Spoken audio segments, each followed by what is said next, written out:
All India All Night Prayer presents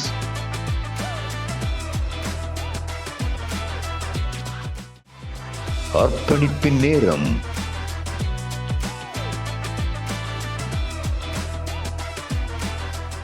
ஆண்டவரும் இரட்சகரும் மீட்பரும் வரப்போகிற மேசியாவாகிய இயேசு கிறிஸ்துவின் இனிதான நாமத்தில் உங்கள் யாவருக்கும் அன்பின் வாழ்த்துக்களை தெரிவித்துக் கொள்கிறோம்.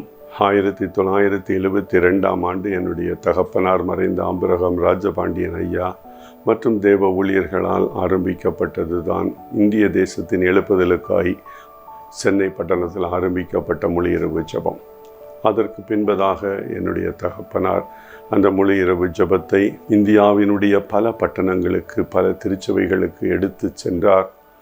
அந்த முழு இரவு ஜெபம் மட்டுமல்லாதபடி இது ஒரு அகில இந்திய முழு இரவு ஜெப ஐக்கிய ஊழியமாய் அதை மாற்றி பல பட்டணங்களுக்கு ஜெப முகாம்கள், 7 மணி நேர ஜெபம், 12 மணி நேர ஜெபம், 24 மணி நேர தொடர் ஜெபம் மற்றும் ஜெப முகாம்களை நடத்தி தேசத்தின் எழுப்புதலுக்காய் தன்னை அர்ப்பணித்து அவர்கள் ஓட்டத்தை நிறைவு செய்தார்கள். அதற்கு பின்பதாக என்னுடைய தாயார் மற்றும் ஒட்டஞ்சத்திரத்தில் சகோதரர் சந்திரன் அவர் தலைவராக இருந்து எங்களை வழிநடத்தி கொண்டிருப்பதற்காய் நன்றி செலுத்துகிறோம். தேவனுடைய பெரிதான கிருபையில் 2021 இறுதியில் இந்த ஜெப ஐக்கியத்தின் கிளை ஊழியமாக மத்திய பிரதேச மாநிலத்தில் மட்டும் மிஷினரிகளை நியமித்து கர்த்தருடைய சுவிசேஷ நற்செய்தியை அறிவிக்க கர்த்தரிடத்தில் தரிசனத்தை பெற்று ஒரு 10 மிஷினரிகளாய் ஆரம்பிக்கப்பட்ட அந்த எளிய ஊழியம் இப்பொழுது 2025 இறுதியில் 108 மிஷினரிகளை நியமித்து கர்த்தருடைய மேலான பணியை செய்து வருகிறதற்காய் நன்றி செலுத்துகிறேன். 2030 1000 மிஷினரிகளை மத்திய பிரதேச மாநிலத்தில் மட்டும் நியமித்து கர்த்தருடைய ஊழியத்தை நிறைவேற்ற நாங்கள் தரிசனம் பெற்று ஓடிக்கொண்டிருக்கிறதை யாவரும் அறிவீர்கள். இந்த கிதியோன் மிஷினரி ஊழியம், இந்த ஊழியத்தினுடைய பெயர் கிதியோன் மிஷினரி இயக்க ஊழியம். இந்த ஊழியத்தோடு உங்களை எளிதாய் இணைத்து கொள்ளலாம். இந்த ஊழியத்திற்காய் நீங்கள் ஜெபிக்கலாம். ஜெபக்குழுவை உங்களுடைய இல்லத்திலே ஆரம்பித்து அல்லது உங்களுடைய பட்டணத்திலே ஆரம்பித்து தன்னார்வமாக இதற்கு அந்த ஜெபக்குழுவில் வருகிற அந்த ஜெப வீரர்களோடு சிறிய காணிக்கையை பெற்று ஒரு மாதம் 1000 ரூபாயோ அல்லது 2000 ரூபாயோ ஜெபக்குழு மூலம் அனுப்பி தன்னார்வமாக இந்த ஊழியத்தை தாங்கலாம். அல்லது இந்த ஊழியத்தோடு பகுதி நேரமாக இணைந்து பகுதி நேரம் உங்களுடைய வேலையோ அல்லது பள்ளி கல்லூரியில் படித்து கொண்டிருக்கிற மாணவ மாணவிகள் கல்லூரியை பிடித்து கொண்டு ஒரு சிறிய காணிக்கை இந்த ஊழியத்தின் மூலம் பெற்று இந்த ஊழியத்தினுடைய காரியங்களை நீங்கள் செய்யலாம். 3வது, உங்கள் குடும்பமாய் உங்களை எங்களோடு இணைத்து கொண்டு இந்த ஊழியத்திற்காய் உங்கள் குடும்பத்தோடு தோள் கொடுத்து இந்த ஊழியத்தின் தரிசனத்தை உங்கள் தரிசனமாய் ஏற்று இந்த கிதியோன் மிஷினரி இயக்க ஊழியத்திற்கு நீங்கள் உதவலாம். நாங்கள் உங்களுக்கு உங்களுடைய ஊழியத்திற்கு ஏற்ப எங்களுடைய ஊழியத்திலிருந்து உங்களை தாங்குவோம். நாம் இருவரும் இணைந்து இந்த ஊழியத்தை செய்யலாம். மேலும் இந்த ஊழியத்தை குறித்து நீங்கள் அறிய விரும்பினால் இந்த திரையில் காணும் இந்த எண்ணிற்கு தொடர்பு கொள்ளுங்கள். கர்த்தர் தாமே நம் ஒவ்வொருவரையும் ஆசீர்வதிப்பாராக. ஆமென்.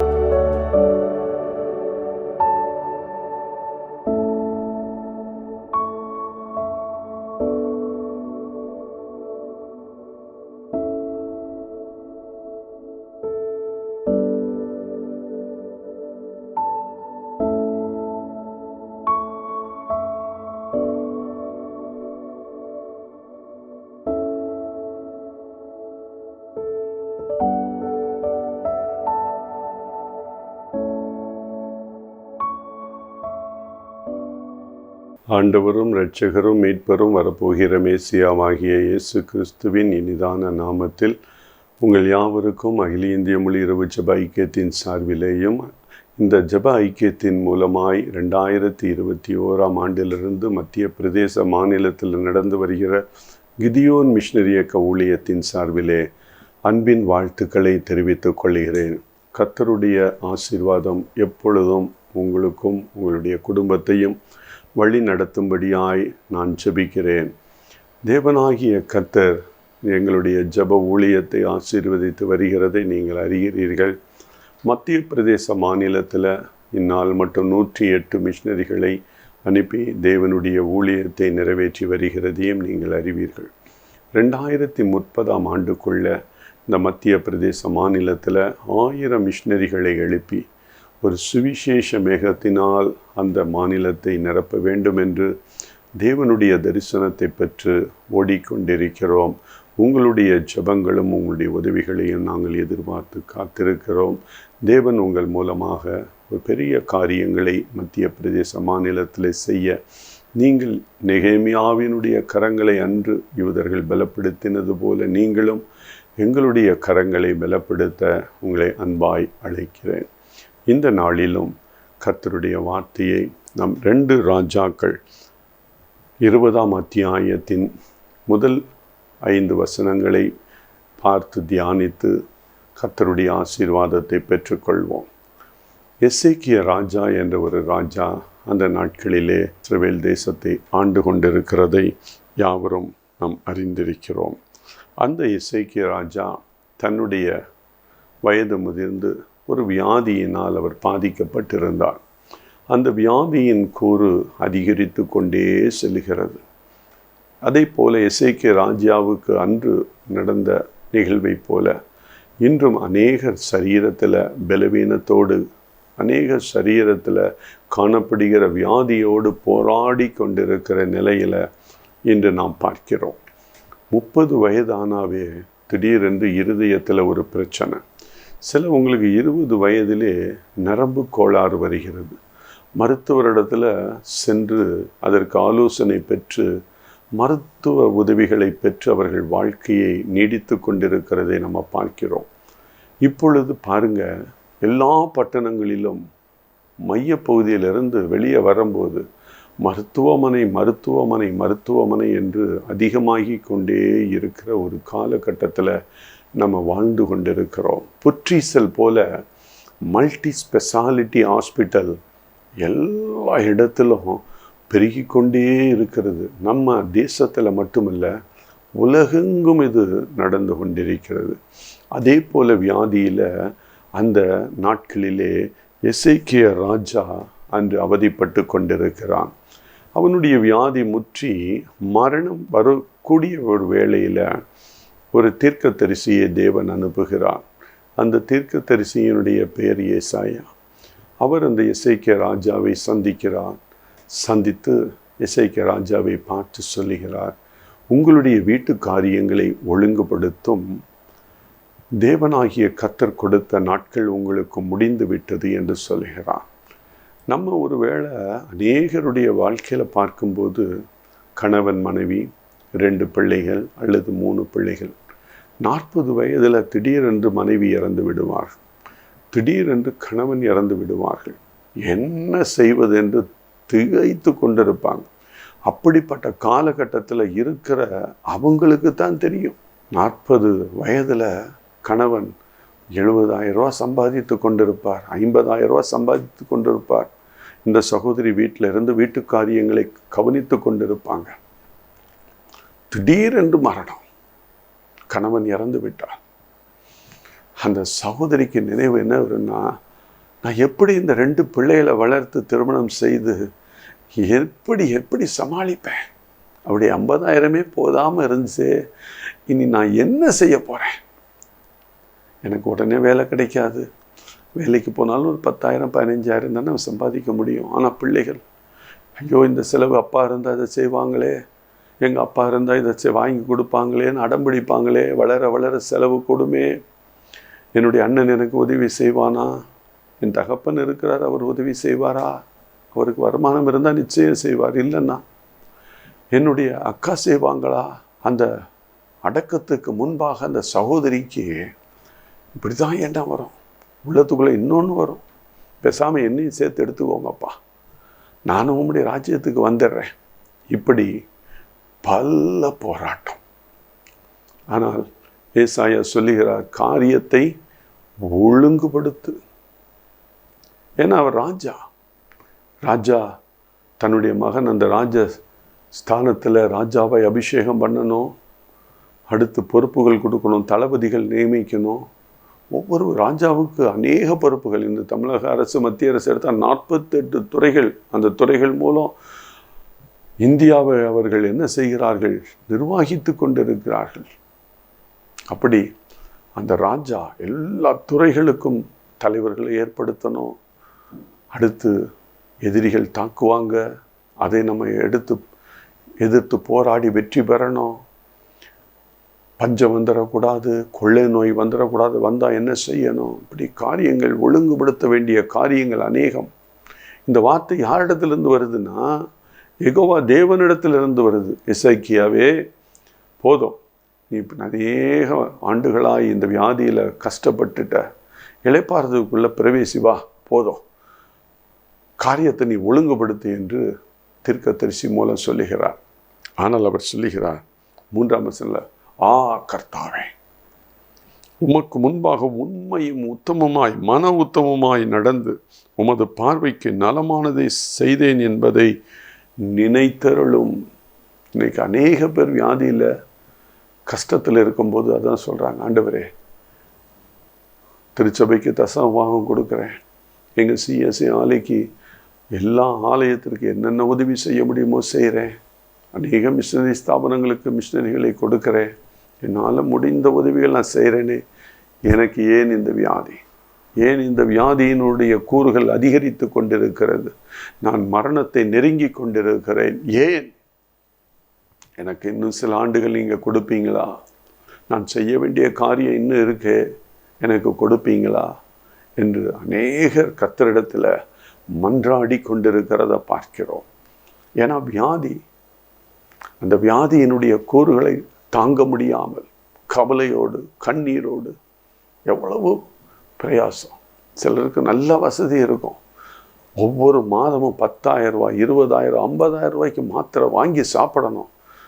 அவருடைய வருமானம் அதுக்கும் அதிகமாக இருக்கும், லட்சக்கணக்கு. அது ஒன்றும் இல்லை, ஆனால் ஒவ்வொன்றும் சாப்பிடணுமே. சாப்பிட்ற நேரம் 5 மாத்திரை 10 மாத்திரை விழுங்கும்போது அந்த நேரம் இருக்கிற வலி அவர்களுக்குத்தானே தெரியும். அந்த வேதனை, இந்த வேதனையில் வாழ்ந்து கொண்டிருக்கிற உங்களை பார்த்து தேவன் சொல்லுகிற ஒரு ஆறுதலான வார்த்தை அதுதான்.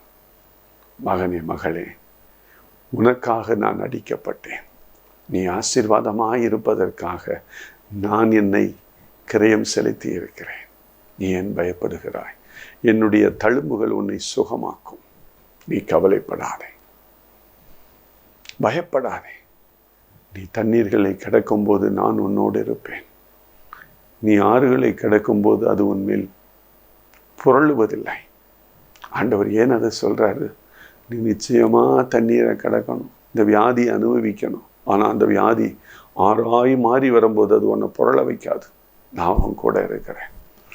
சிலவங்களுக்கு அக்கினியில் நடக்கணும். கணவன் இறந்துருவாங்க, மனைவி இறந்துருவாங்க, பிள்ளைகள் இறந்துருவாங்க. அக்கினி, ஐயோ என்ன வாழ்க்கை!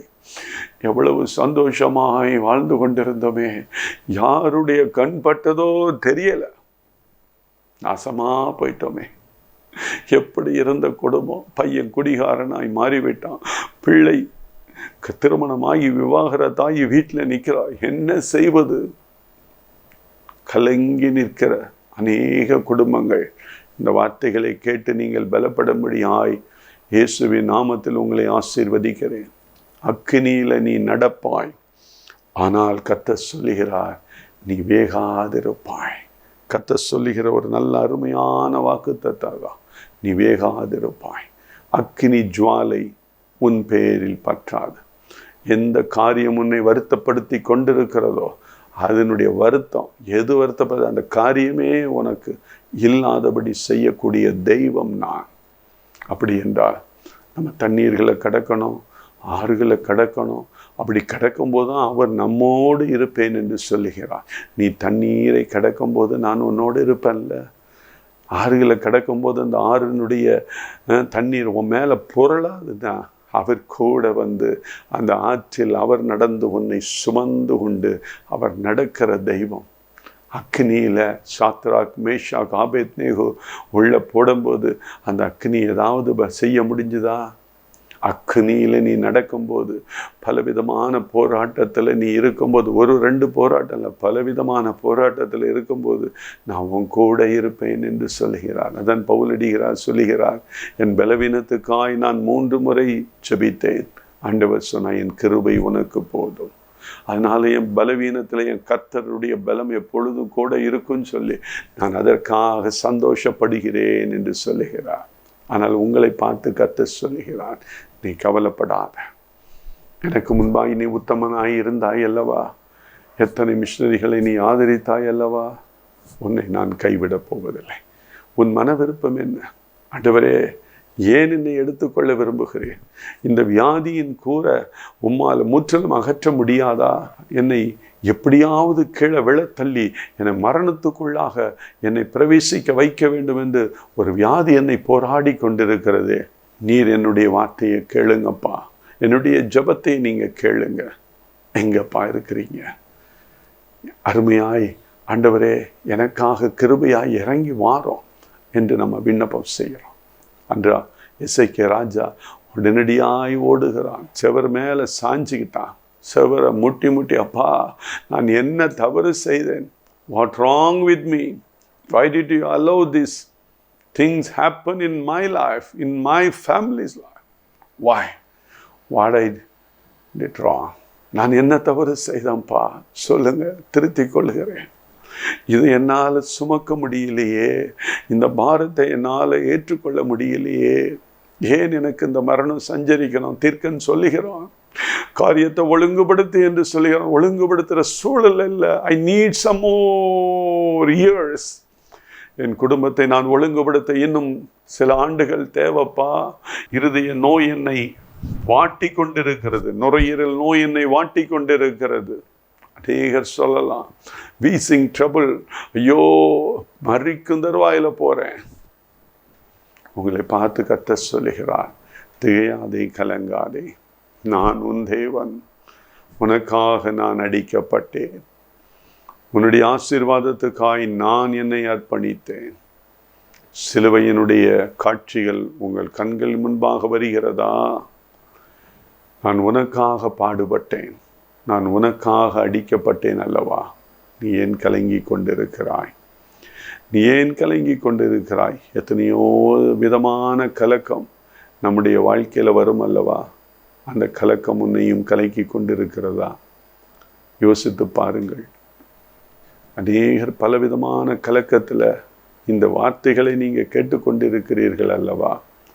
இதை போலத்தான் ஒரு 15 ஆண்டுகளுக்கு முன்பதாக சென்னை பட்டணத்தில் ஒரு சகோதரி என்னோடு தொலைபேசியில் தொடர்பு கொண்டு தனக்கு இருக்கிற அந்த வியாதியை குறித்து அவர்கள் என்னோடு பகிர்ந்து கொண்டார்கள். 10 ஆண்டுகளுக்கு முன்பதாக அவர்கள் புற்றுநோயினால் பாதிக்கப்பட்டு கர்ப்பப்பையை அவர்கள் இழந்து மருத்துவர்கள் அதை எடுத்து அதற்கான சிகிச்சை பெற்று நலமுடன் வாழ்ந்து கொண்டிருக்கிற ஒரு வேளை 40 வயதில் அவர்கள் கர்ப்பப்பை எடுக்கப்பட்டது. 50 வயது நன்றாய் திடகாத்திரமாய் குழந்தைகளோடு சந்தோஷமாய் வாழ்ந்து கொண்டிருக்கிற நேரத்தில் திடீரென்று வயிற்று பகுதியில் ஒரு பெரிய வேதனை. அந்த வேதனை தாங்க முடியாததினால் தன்னுடைய மருத்துவரிடத்தில் அவர்கள் போய் பார்க்கும் பொழுது மருத்துவர் சொன்னார், ஒருவேளை மறுபடியும் அந்த 10 ஆண்டுகளுக்கு முன்பதாக இந்த கொடூரமாய் உங்களை தாக்கின அந்த புற்றுநோய் தாக்கி இருக்கக்கூடும். அந்த வார்த்தையை கேட்ட உடனே அந்த மகள் கலங்கி விட்டார். நீ எப்பொழுது சிகிச்சை எடுத்தாயே, அந்த புற்றுநோய் மருத்துவமனைக்கு சென்று சிகிச்சை எடுத்துக்கொள். அந்த மகள் புற்றுநோய் நிபுணரை சந்திக்கிறாள். அவளும் சில பரிசோதனை மேற்கொண்டு, புற்றுநோய் போல தான் தெரிகிறது, நாளை நீ பெட் ஸ்கேன் எடுத்துட்டு வரணும் என்று சொல்லும்போது அந்த நேரத்தில் என்னோடு தொடர்பு கொள்கிறாள். நானும் அந்த நாட்களில் உபவாசத்தோடு ஜபித்து கொண்டிருக்கிற நேரம், அந்த நேரத்தில் அந்த கலங்கி நிற்கிற அந்த சகோதரியோடு இணைந்து ஜபிக்கக்கூடிய ஒரு ஸ்லாக்கியத்தை ஆண்டவர் அடியேனுக்கு கொடுத்தார். ஜபித்து கொண்டிருக்கும் போதே அவள் அழுகையின் ஓசை என்னை ஜபிக்க விடாதபடி தடுத்தது. ஆனால் சற்று போனை தள்ளி இறக்கி வைத்து கொண்டு அவளுக்காய், அந்த சகோதரிக்காய் ஒரு 15 நிமிடங்கள் தொடர்ந்து கண்ணீரோடு ஜெபிக்கக்கூடிய பாக்கியத்தை தேவன் எனக்கு கொடுத்தார். நடந்தது என்ன தெரியுமா? அடுத்த நாள் அவளுக்கு நான் அறிவுறுத்தினேன், உபவாசத்தோடு நீங்கள் போகணும், உபவாசத்தோடு ஸ்தோத்திரத்தோடு போங்க. ஆண்டவரே, என்னை குணமாக்கினதற்காய் நன்றி என்று சொல்லுங்க. பயப்படாதீங்க. கர்த்தர் நம்மோடு இருக்கிறார். எசேக்கியா ராஜாவை குணப்படுத்தின கர்த்தருடைய வல்லமை நம் மத்தியில் நம்மோடு இருக்கிறார் என்று அதே வார்த்தையை சொல்லி நான் பலப்படுத்தினேன். இப்போ எசேக்கியா ராஜாவை குறித்து தியானிக்கும் போது கர்த்தர் அதை ஞாபகப்படுத்துகிறார். அதே வார்த்தையை சொன்னேன். கலங்காதீங்க, போங்க. அவங்க அந்த ஸ்கேன் எடுத்துட்டு அடுத்த நாள் என்னோடு தொடர்பு கொள்ளும்போது அவ்வளவு ஒரு மகிழ்வு. ஸ்தோத்திரம் பிரதர், ஸ்தோத்திரம் பிரதர், ஸ்தோத்திரம் ஸ்தோத்திரம் ஸ்தோத்திரங்கிறாங்க. சிஸ்டர் சொல்லுங்க, நான் புரிந்து கொண்டேன், கர்த்தர் விடுதலை கொடுத்தார். ஆனாலும் அவர்களுடைய வாயிலிருந்து வரணும்னா ஸ்தோத்திரம் ஸ்தோத்திரம்னு சொல்லிகிட்டே இருக்கிறாங்க. சொல்லுங்க என்ன கர்த்தர் செய்தார்? பெட் ஸ்கேன் எடுத்தேன், என்னுடைய மருத்துவர் எடுத்துகிட்டு போனேன். அவங்க சொல்லிட்டாங்க, there is no trace of cancer. எந்த கேன்சர் செல்லினுடைய அறிகுறி இல்லை. நேற்றைய தினத்தில் பிளட் டெஸ்ட் எடுக்கும்போது அந்த அறிகுறி இருந்ததே. பாருங்க, இந்த ரிப்போர்ட்டில் இப்படி தானே இருந்தது, ஆனால் இப்போ இல்லையே. கர்த்தர் அற்புதத்தை செய்தார். ஹல்லேலூயா. கைகளை உயர்த்தி இந்த வேதனையோடு, சுமக்க முடியாத பாரத்தோடு, சரீரத்தில் பலவிதமான வேதனையோடு நீங்கள் இருக்கலாம். உங்களை பார்த்து கர்த்தர் சொல்லுகிறார், கரங்களை உயர்த்தி, ஆண்டவரே, நீங்கள் சுகப்படுத்த போவதற்காய் நன்றி அப்பா என்று சொல்லுங்களேன். என்னோடு இணைந்து, தேவனே, என்னை நீர் ஆண்டவரை சுகப்படுத்துவதற்காக நன்றி அப்பா. கரங்களை உயர்த்தி, எந்த இடத்துல இருந்தாலும் சரி, when you are traveling in a car, raise up your hand and praise and worship the Lord. Thank God for your grace, for your healing touch. இயேசுவே, உம்முடைய சுகமாக்கும் வல்லமைக்காய் நன்றி என்று சொல்லுங்க. எப்பேற்பட்ட வியாதியினோட கூறுகள் நம்மை தாக்கி கொண்டிருந்தாலும் கலங்காதிருங்கள். எசேக்கியானா கலங்கி நிற்கிறான். அவனை மறுபடியும் அந்த ஆண்டவருடைய வார்த்தை சொல்லிட்டு தீர்க்கதரிசி நடந்து வெளியே போயிட்டான். முற்றத்துக்கு போலையாம். ஆண்டவர் சொல்றார், ஏசாயா திருப்பி போ, பாவம் ரொம்ப மனங்கசந்து அழுகிறான். அவன்கிட்ட போய் சொல்லு, உன் விண்ணப்பத்தை கேட்டேன். விண்ணப்பத்தை கேட்கிற தெய்வம் நம்முடைய தெய்வம். ஆனால் மனம் கசந்து, மனம் முடைந்து ஜெபிக்கிற ஜெபத்திற்கு வல்லமை உண்டு. நீங்கள் மனமுடைந்து, மனம் கசந்து, உங்களுடைய வேதனையோடு நீங்கள் ஜெபித்தீங்கன்னா நிச்சயம் விடுதலை. வேதனை இல்லாமல் இந்த வார்த்தையை கேட்டுட்டு ஜெபிக்கிறோன்னொன்னே முக்காடை போட்டு அதில் ஆண்களாக இருந்த கையை அது ஆண்டவர் கேட்கலை. எந்த இடத்துல இருந்தாலும் எசேக்கியா ராஜாவை போல, ஐயா, உமக்கு முன்பாக உத்தமனாய் நான் இருந்தேனே, எவ்வளவு ஊழியத்துக்கு நான் உதவி செய்தேன், போனேன், ஃபிசிக்கலாக நான் எவ்வளவு செஞ்சேன், இன்னைக்கு ஏன் இந்த சரீர வியாதிகள் என்னை துன்பப்படுத்தி கொண்டிருக்கிறது? ஏன் இந்த சரீர வியாதிகள் என்னை வருத்தப்படுத்தி கொண்டிருக்கிறது? அப்பா, ஒரு முற்றுப்புள்ளி வைங்க. தேவனாகிய கர்த்தர் மறுபடியும் ஏசாயா மூலம் அந்த ராஜானிடத்தில் போய் விண்ணப்பத்தை கேட்டேன். உன்னுடைய வருடங்கள் 15 ஆண்டுகளை தேவன் கூட கொடுத்தார். ஹல்லேலூயா, ஹல்லேலூயா, ஹல்லேலூயா. எவ்வளவு அருமையான தெய்வம் பாருங்கள். அவர் வேத பண்டிதர்கள் எல்லாரும் சொல்கிறாங்க, நிறைய சரித்திர வல்லுநர்கள், எசேக்கியாவிற்கு வந்திருந்த வியாதியும் கேன்சர் வியாதியை போல ஒரு வியாதி என்று சொல்லுகிறார்கள். அப்பேற்பட்ட வியாதியை தான் இன்று மருத்துவர்கள் குணமாக்க முடியவில்லை என்று சொல்லுகிறார்கள். ஆனால் கர்த்தர் என்னால் முடியாத காரியம் ஒன்று உண்டோ என்று கேட்கிறார். நம்மிடத்தில் எப்படி சொல்ல முடியும்? அவர் சர்வ வல்லமையுடைய தெய்வம். அவருடைய இரக்கத்துக்குள்ளே நம்ம போயிடணும், அவ்வளவுதான். அவருடைய இரக்கத்திற்குள்ளே, அதுக்குள்ளே நம்ம போயாச்சுன்னா, அந்த கிரேஸுக்குள்ளே வந்தாச்சுன்னா ஆண்டவர் நிச்சயம் நம்மை ஆசீர்வதிக்கிற தெய்வம். அந்த சகோதரி ஆசீர்வதித்த தெய்வம். இன்னும் சென்னை பட்டணத்தில் அவர்கள் வாழ்ந்து கொண்டிருக்கிறார்கள். பிள்ளைகளினுடைய பிள்ளைகளை கண்டு சந்தோஷமாய் வாழ்ந்து கொண்டிருக்கிற ஒரு குடும்பம். ஏன் உங்களுடைய வாழ்க்கையில் அதே அற்புதத்தை செய்ய முடியாது? அன்று அந்த சகோதரியினுடைய வாழ்க்கையில், எசேக்கியா ராஜாவினுடைய வாழ்க்கையில் செய்த அற்புதத்தின் கரம் இப்பொழுதும் நம்மீது இருக்கிறது. ஒன்னே ஒன்று, நான் உன்னை சுகமாக்குனா நீ எனக்கு என்ன செய்வ? ஆண்டவர் கேட்கிற ஒரு வார்த்தை. நான் சரி உனக்கு சுகம் கொடுத்துட்டேன், பரிபூர்ண விடுதலை கொடுத்துட்டேன், மருத்துவத்துக்கு 15,000 ரூபா நீ செலவு பண்ணுற, இப்போ அதிலிருந்து விடுதலை கொடுத்துட்டேன், அந்த 15,000 நீ எனக்கு என்ன செய்ய போகிற, என் ராஜ்யத்திற்கு நீ என்ன செய்ய போகிற? இந்த கேள்வி கேட்கும்போது நீங்கள் பதில், அர்ப்பணிப்பின் பதிலை நீங்கள் தான் சொல்லணும். ஆண்டவரே, சுகம் கொடுத்தால் ஒரு மிஷினரியை நான் தாங்குவேன்.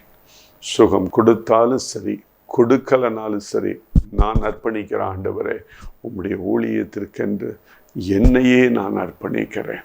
I sacrifice myself. I sacrifice my family.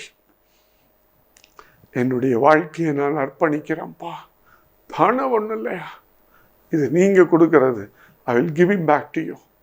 ஆனால் இந்த வியாதியின் கூறிலிருந்து என்னை விடுதலை செய்யுங்க. கண்ணீரோடு கேட்போம்ப்பா. நானும் உங்களுடைய துக்கத்தை இந்த வார்த்தைகள் மூலம் பேசும்போது, இந்த வியாதியோடு இருக்கிறவங்க, வருத்தமாக இருக்கிறவங்களுடைய அந்த வருத்தத்தை உணர்ந்து எனக்குள்ளாக ஒரு கலக்கம். நம்ம இணைந்து ஜெபிப்போமா? உடைக்கப்பட்ட உள்ளத்தோடு நான் இருக்கிறேன், நீங்களும் அதே உடைக்கப்பட்ட உள்ளம். அன்பின் பரலோக பிதாவே, இந்த நேரத்தில் என்னோடு இணைந்து ஜெபிக்கிற ஆண்டவரே, வியாதியின் கூறினால் ஒவ்வொரு நாளும் சரீரத்தினுடைய அழகை இழந்து, சரீரத்தினுடைய பலனை இழந்து, அப்பா, சரீரத்தோடு போராடி கொண்டிருக்கிற உங்களுடைய பிள்ளைகள் 1-2 பேர் இல்லப்பா, ஆயிரக்கணக்கான பிள்ளைகள் எங்கள் தேசத்தில் இருக்கிறார்கள். இந்த வார்த்தையை கேட்கிற அவர்கள் ஒவ்வொருவருடைய சரீரத்தை போராடி கொண்டிருக்கிற பிசாசின் வல்லமைகளை இயேசுவின் நாமத்தில் நாங்கள் மேற்கொள்கிறோம். We bind all the powers of darkness. இயேசுவின் நாமத்தில் எல்லா வல்லமைகளையும் கட்டுகிறோம்.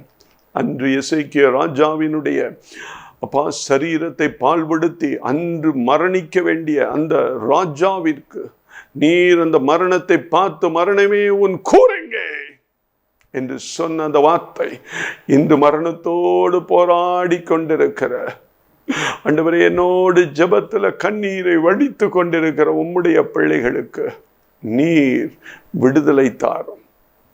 இருதயத்தில் பிரச்சனை, இருதயத்தில் வேதனை, லங்ஸில் நுரையீரலில் வேதனை, உணவு குழாயில் வேதனை, கல்லீரலில் வேதனை, மண்ணீரலில் வேதனை, சிறுநீரகத்தில் வேதனை, நரம்பு மண்டலத்தில் வேதனை, தாங்க முடியாத வலி, தலை வலி, சரீரத்தில் எலும்புகளில் வேதனை, புற்றுநோயினால் பாதிப்பு, சொல்ல முடியாத வேதனையோடு இணைந்து ஜெபிக்கிற ஒவ்வொருவரை இந்த வார்த்தைகள் பலப்படுத்தட்டும். Heal in the name of Jesus. இயேசுவின் நாமத்தில் சுகம் பெற்றுக்கொள். Receive the healing power. Receive the healing touch. இயேசுவின் நாமத்தில் ஒரு வல்லமை இறங்குவதாக, வல்லமை இறங்குவதாக. வியாதியின் கூறுகள் பேலன்ஸ் செய்ய முடியாமல் உம்முடைய இரத்தத்தின் வல்லமை அவர்களை குணப்படுத்தட்டும், குணப்படுத்தட்டும். இன்றே அந்த சுகத்தை அவர்கள் பெற்றுக்கொள்வார்களாக. மாத்திரை மருந்துகளுக்கு அவர்கள் குட் பை சொல்லுவோம். இயேசுவினுடைய வல்லமை சரீரம் முழுவதும் இறங்கி அவர்களை சுகப்படுத்தட்டும். தொடர்ந்து வழி நடத்தும் ஆசீர்வதியும். இயேசுவின் நாமத்தில் அவர்களை ஆசீர்வதித்து வாழ்த்துகிறேன். ஆண்டவரே, நீரும் வாழ்த்துகிறதினால், நீரும் ஆயுசை கூட்டி கொடுப்பதற்காய், பலத்தை நீர் ஆண்டவரே அதிகரித்து கொடுப்பதற்காய் நன்றி செலுத்துகிறோம். இயேசுவின் நாமத்தில் ஜெபிக்கிறோம் நல்ல பிதாவே. ஆமென், ஆமென். God bless you. கர்த்தர் உங்களை ஆசீர்வதிப்பாராக. ஆமென். Dear children of God, our bank details to send offering as follows.